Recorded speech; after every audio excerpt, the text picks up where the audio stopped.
Let's read Ezekiel 37. Please, hear me. May you be teachable. Verse 1, let's read. And the hand of the Lord was upon me, and he carried me into the spirit of the Lord and set me down in the midst of the valley, which is full of dry bones. You see, it is not your condition that is very important. It is the teacher standing before you. Follow me, follow me, follow me, follow me. You see, your condition can be dry. You might have no money.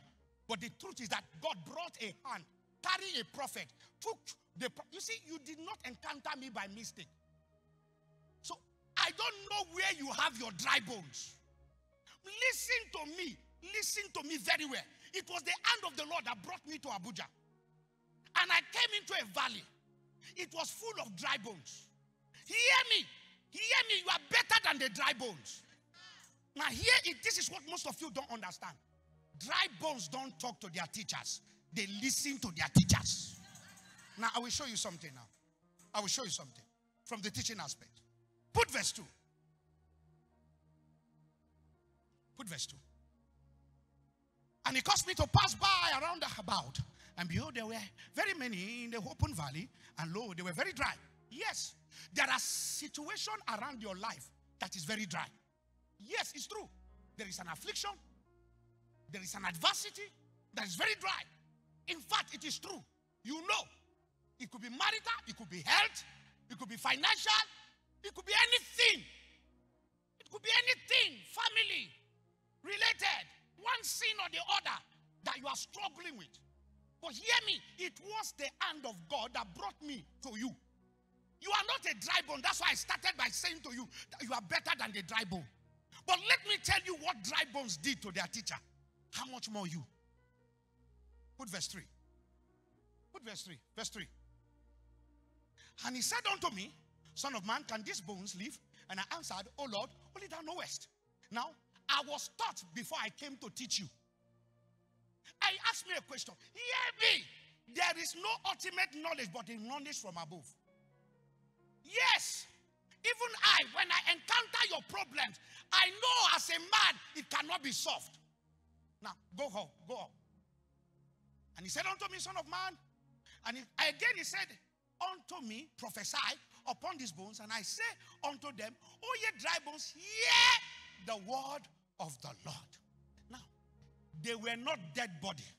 They were bodies that have been dead, and the skins have been taken away. Canker worm, palmer worm have eaten them. It was dry bones that I was talking to.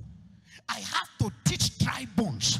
When he said prophesy, he was telling me teach the dry bones. Go forward.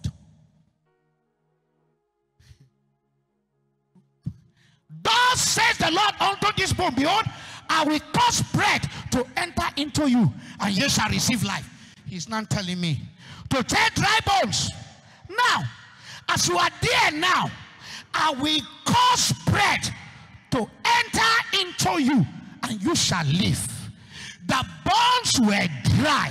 How were they able to hear? How were they able to hear what the prophet was teaching, prophesying, and saying? If bones can hear word, why you know they hear word?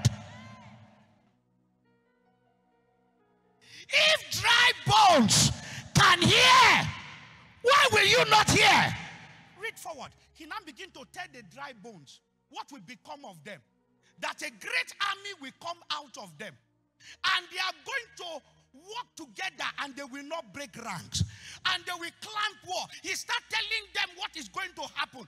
But they were in a dry state. Oh, you will say, hey, this is just an analogy. This is just a description, a proverb, or whatever. Oh, in John chapter 11, he stood at the grave of Lazarus. And he spoke to a man that have died for some days. He called the name of a dead man, and the dead man heard his name and came to life. Why you know they hear your name? Ability to hear and to hearken is the product of results. It is not every time you should pray. Hear. When you begin to hear, you begin to do. And when you begin to do, the glory will begin to manifest.